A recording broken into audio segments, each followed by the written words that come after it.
It's time to accelerate. Hey friends, this is Andy. Welcome to episode 697, that's 697, of Accelerate, the sales podcast of record. Now, can you believe that it's the end of January? I was surprised I was looking at the calendar this week. It's like, holy cow. One whole month gone, 1/12. We've already gone through.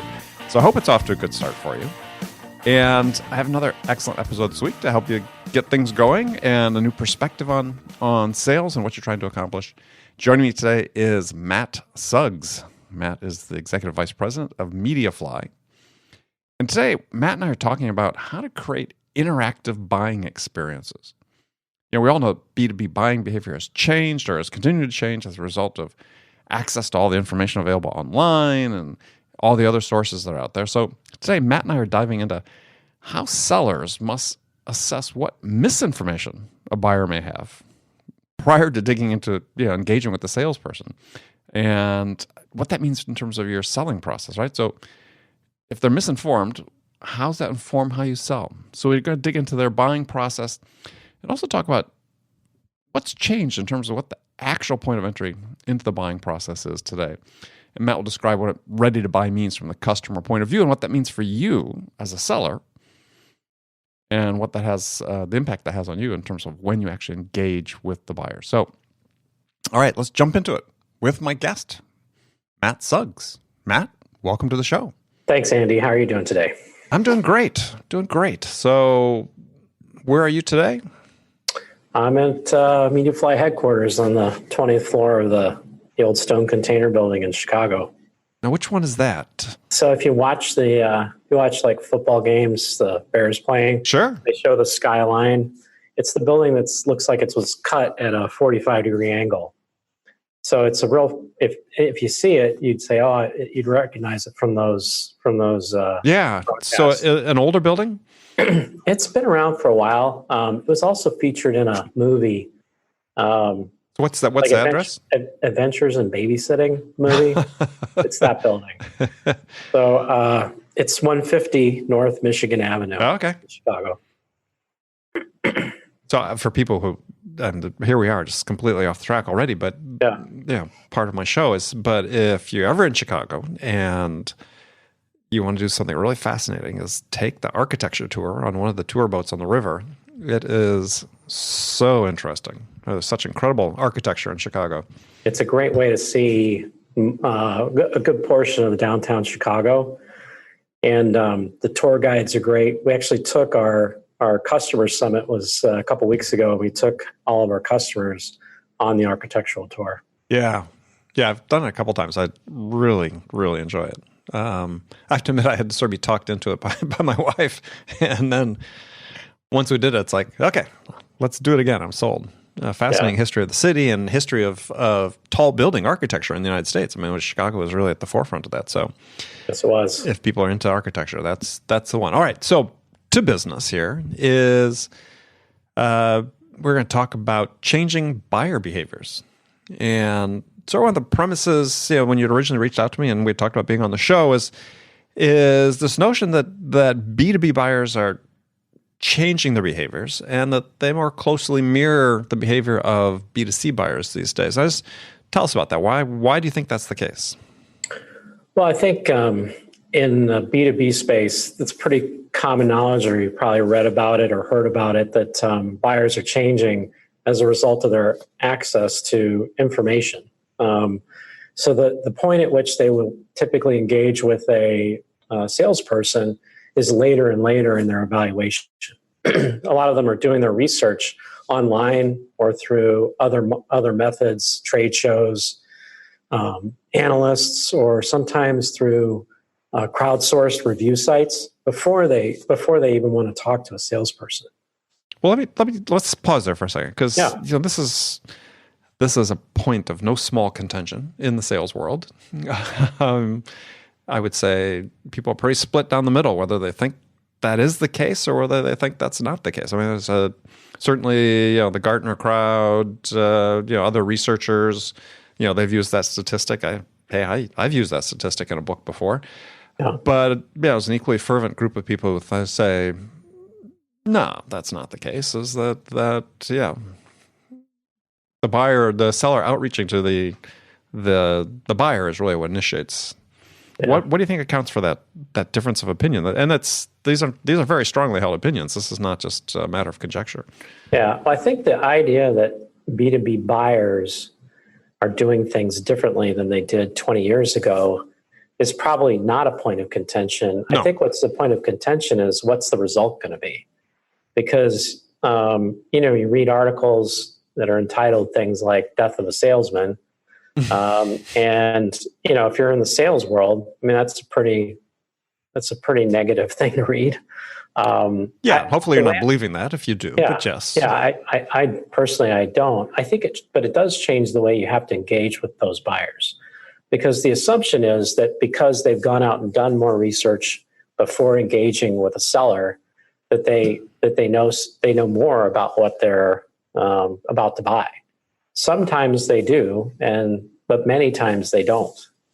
So I think that that the key thing for a seller to do is where they used to start with qualification and talking about a customer's need and discovery. I think the challenge now is that now you've got to assess what misinformation that buyer might have prior to really digging into your capabilities. So what you're saying is that, from your perspective, is that sellers almost have to discover what the buyers have to unlearn. Yeah, exactly. But isn't that always been the case, really? I mean, I think that, granted, there's more information out there, but I mean, everybody sort of has opinions, impressions, or something that they formed about. I mean, I wonder whether that's really a recent phenomenon, or you just saying it's more pronounced now. Well, I think it's definitely more pronounced, and it depends on the industry too. Another challenge, I think, in certain industries is the pace of innovation. Certainly in the technology space, the pace of innovation is far faster than the pace of those informational resources' ability to assimilate and distribute that knowledge. So think about when think about the analyst community. When they used to write about the next upcoming release of SAP R3, that was a document that would live on for, a couple of years until the next major release. Mm-hmm. Well, now, they're writing about current capabilities of a software as a solution provider, and the next release is coming in 3 weeks. The concept that the buyer's information, the buyer is gathering more information, that information is more readily available. But I think certainly in some cases, the relevance and timeliness of that information is impacted by how fast the industry that they're looking at, how fast it's innovating. That's definitely changed. Sure. But I mean, in some cases, in some circles, people write about that and say, well, the outcome of this rapid innovation is that buyers have a more difficult time staying abreast of what's going on. But yet there's also other research that says, well, that's not really the case. That actually buyers are quite adept at staying abreast of what's going on. That those, when they're interested in a field, or the IT buyers interested, as you said, SAP latest release or what have you, is that, they actually, one of the great things about the internet is it enables them to stay current. And they can use the user sites, they can use the vendor sites, they can use whatever resources are out there to stay current. What are you guys finding? Well, I've found that, if you look at 3 different communities, you've got partners. So this would be, maybe it's a systems integrator partner. Mm-hmm. You've got the customer, and you've got the analyst community. All of those are sources, or, in the customer case, user groups. All of those are good sources of information for how to purchase and, who the leading providers are, and maybe what some of the pitfalls might be of implementing a particular solution. I think that the challenge for somebody that's evaluating software or any technology today is that I think it's impossible for those sources of information to keep up to date with the pace of innovation. So, we go through analyst reviews on a regular basis, and by the time the paper has been gone through the editorial process, or by the time the review of your solution on a site like G2 Crowd has been available for 2 or 3 weeks, some of the information is going to be out of date, inaccurate. So I think it's just important that as sellers go in and engage with buyers, no matter what the industry is, that you've got to take into account that buyer, the same societal shifts that we see in how a consumer buys products, researching things online, crowdsourced reviews and forums. Sure, absolutely. And then only really engaging a salesperson when you're ready to buy. Those are consistent with what we see in the B2B space. Maybe not quite as prevalent, but certainly the trends are running in the same direction. Well, so define ready to buy, because I think that point of entry into whatever metaphor we want to use, a buying process, selling process, funnel, whatever. Yeah. In your mind, what is that? So define that, what you mean by ready to buy. Well, the way I look at it is the way I think most selling organizations look at it is they think of, when the customer starts engaging with them, they automatically think they're in a selling process. But the customer is far from entering their buying process. So the fact that customer will take a meeting with you, they might be doing it just because they're interested in educating themselves. Well, they're shopping. But, they're shopping or not even shopping. Like you said, there are ways to keep up to date, and maybe they're just curious about the industry. When the customer says, we're applying resources, people, and our limited resources to evaluate your software for the purpose of making a purchasing decision, that's when we really consider a customer is ready to buy. So they're applying resources and starting a formal evaluation. That's when we consider them to be ready to buy. So we don't track. We track opportunities at earlier stages than that. But from a management perspective, we start really tracking in our management reports when the customer started a formal evaluation. Because before that, they could literally just be kicking tires. So in your organization, who's interfacing with the customer before they're at that buyer readiness stage? Well, it's a combination of our marketing organization through outreach and nurturing, but also the salesperson is still oftentimes you're having a meeting with meetings with customers, or maybe a web conference with a customer, or meeting them at a trade show or something like that. So in terms of how many of those, we found that it wasn't reliable to look at earlier stage opportunities from a management perspective until they said formally we're going to do an evaluation, and so obviously it depends on what types of products you're selling. More transactional businesses where the decisions are made much quicker, it's going to be slightly different. But even those customers that our customers of Mediafly that are out selling on a daily basis in transactional type businesses, one of the first steps that they have to take is to assess what the customer's current perceptions are of the products and services, and what and the impact of those products and services are going to be on their business. So we work in a really wide variety of industries, from B2B tech, which would be actually similar to what Mediafly does, financial services, customers like Goldman Sachs, and Transamerica. We have a lot of customers in the consumer packaged goods space. And, that's a very transactional type of business. So actually in the distribution side or in the retail side? Selling through to retail. So To think retail. about, so the PepsiCo is a great example. So their North American beverage business, about 13,000 users on Mediafly. And they use our solution to go out and engage with people in the store and even at the home office of those retailers.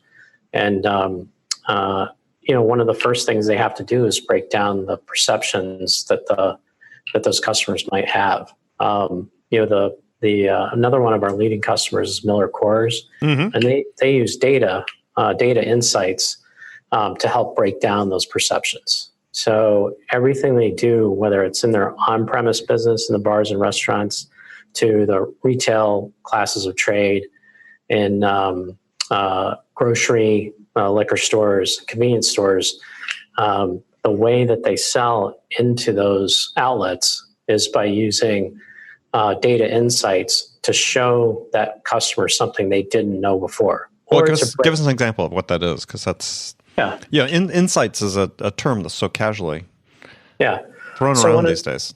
So the two examples just with Miller Coors. So one of the primary things today, primary challenges today for a major brewer like Miller Coors is that the proliferation of craft beer. And you go into bars today, and where they used to have 4 or 5 tap handles and you recognized every tap handle. Now you go in there, there's 15 tap handles, and you don't recognize any of them. Well, there's a bar 5 blocks away from me that's got 55 handles. So yeah. So and in my hometown in Raleigh, there's one that's got the Guinness Book of World Records for the most beer taps. I think Raleigh Beer Garden. But so one of the things they had to do to get Coors Light and Miller Lite back on tap, because they were losing tap handles to these craft beers, was to show them that while they thought the consumer was craving craft beer, and so they kept adding more and more craft beer to those tap handles, they had to show them through marketing studies and data that beer drinker that drinks the premium light beer like Coors Light or Miller Lite, they actually drink more beer, they spend more money on that beer, and they're more loyal to that brand.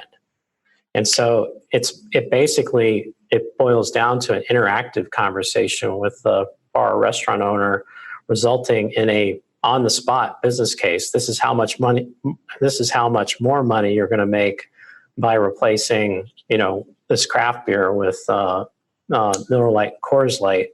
And by the way, we can also help you manage the beer category for your bar and restaurant, not just for our products, but for our competitors' products. In the grocery class of trade, they take data that comes from Nielsen, and they can show the uplift for a specific type of promotion in the moment to the store manager using Mediafly.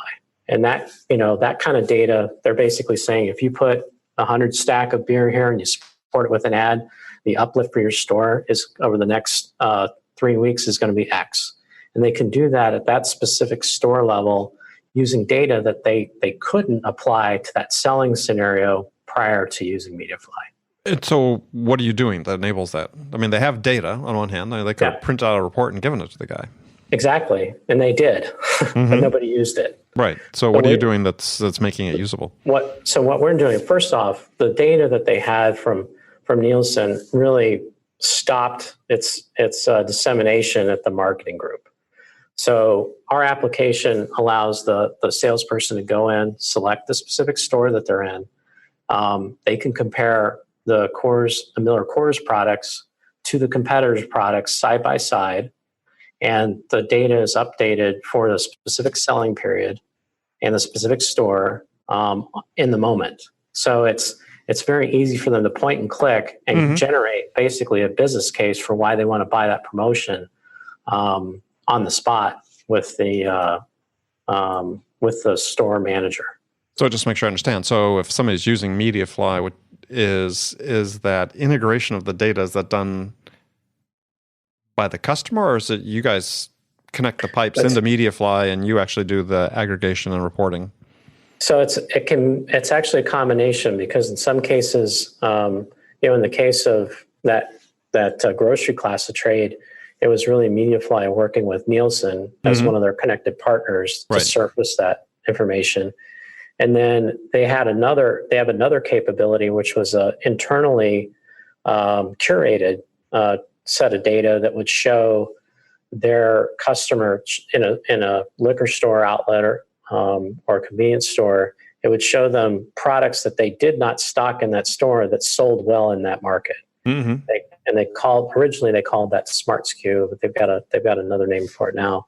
But basically, that used to be a phone book sized report that they would, it was shared with the salespeople and the distributor reps. There's a lot more distributor reps than there are stores reps. And but the use, they couldn't get people to use it because you have to thumb through pages and pages of data versus going in and saying, in that application, they pick out the outlet on the map. It shows them the map and it shows them, this ABC liquor store. They click on that and it brings up the data in the moment with the customer. Very interesting.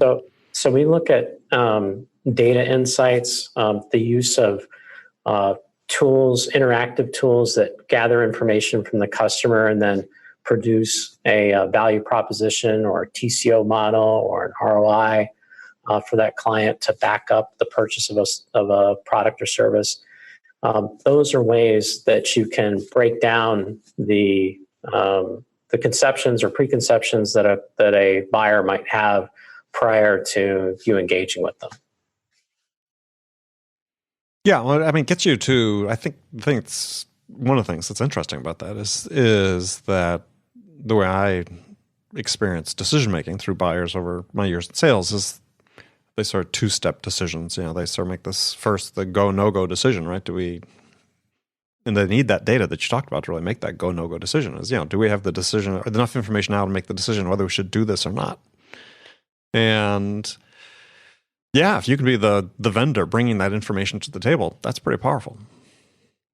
Yeah, I think it definitely is. I think what we've you read about things in analyst papers. One of the metrics is that was found by Forrester is that 74% of buyers will buy from the first seller that actually brings relevant insights about their business to the table. Yeah, they've modified that. It's the vision, right? Or you bring the buying vision to the buyer. At one point it was 65%. I guess now it's 74%. Yeah. But yeah, Forrester's been after that number for a while. But yeah, I mean I think it's incredibly relevant statistic. Whether it's 65 or 74, almost immaterial, because if you're the one who can do that, if you're the supplier that can bring those insights to get them, like I said, to make that initial go no go decision, you're gonna win the deal.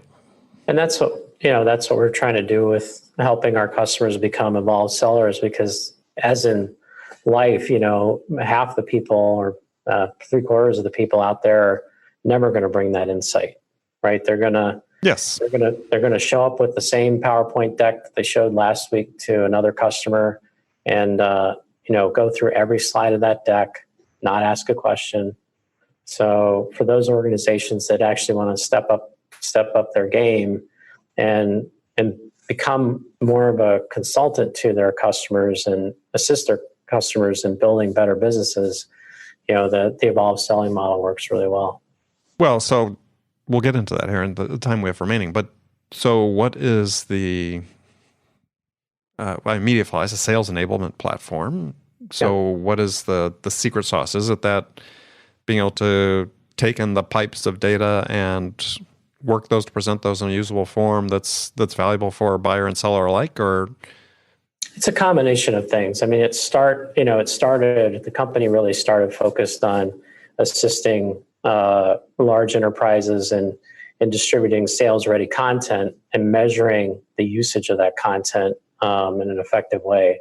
Over time, it's evolved into this evolved selling model where it's not just focused on making sure people have the right content for the right conversation, but also that they can have an interactive experience with the customer. So it's more of a conversation versus a presentation.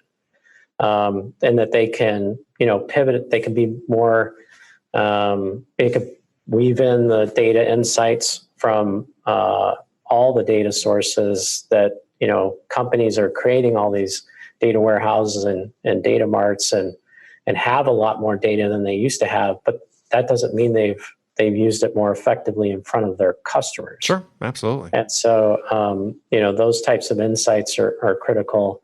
So how do you, I mean, the fact is, even if they have that data and they've never used it, just the mere fact of buying Mediafly doesn't make it available. I mean, they need to do some work to access it and organize it and present it in such a way. So how do you work with companies to make those insights available and relevant? Yeah. So what we do is we have a framework that allows us to engage the client and surface that content in the middle of a presentation with their customer. So the idea is that it's not that you show the same PowerPoint and then go over and bring up a spreadsheet and show them some data insights.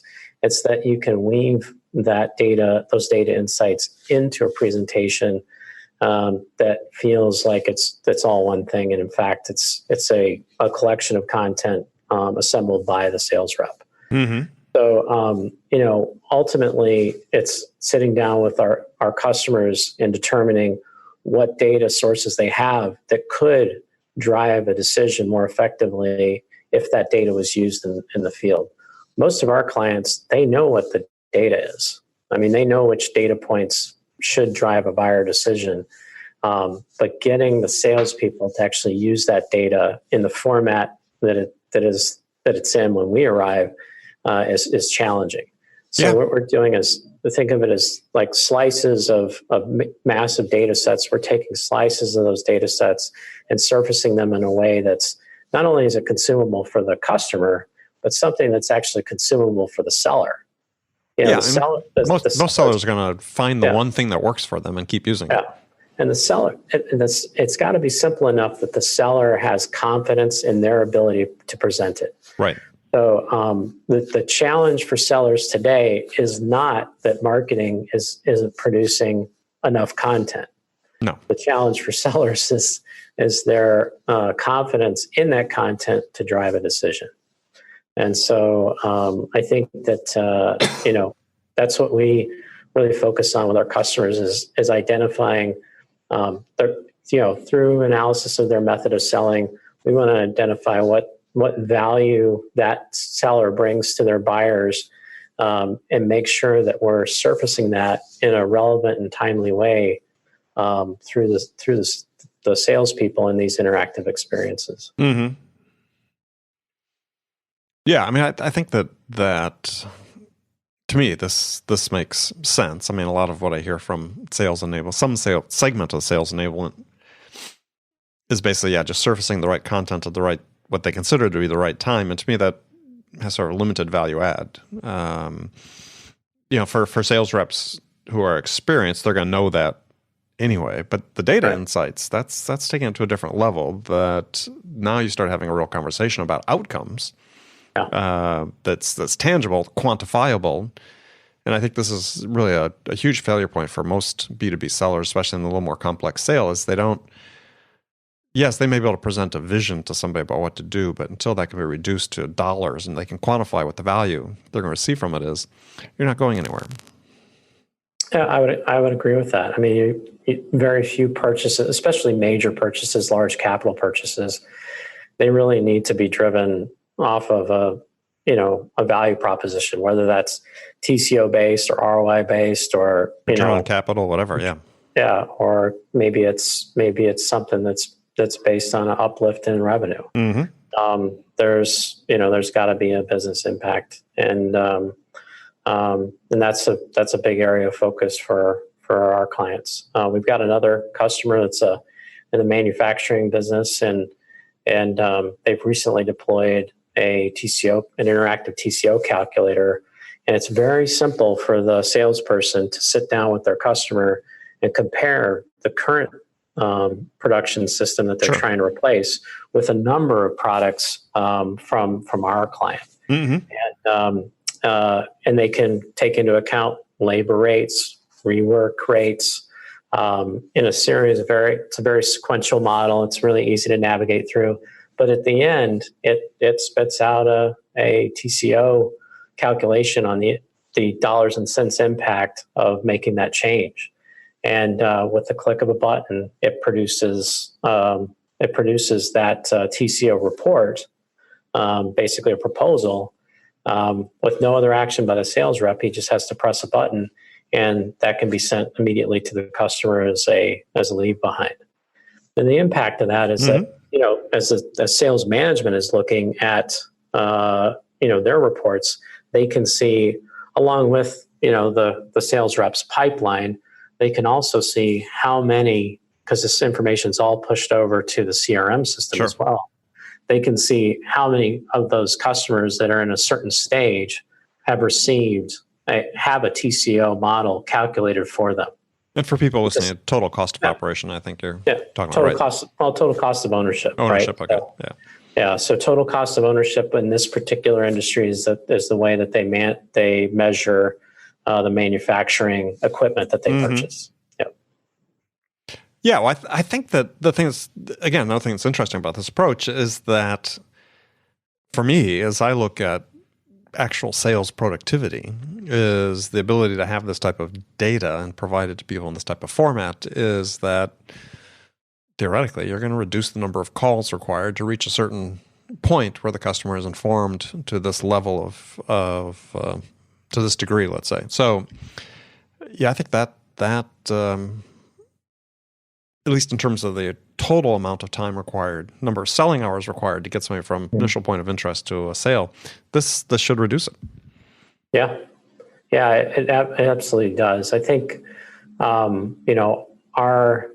the impact that we've had with customers that are using this value-based approach and involved selling has been significant.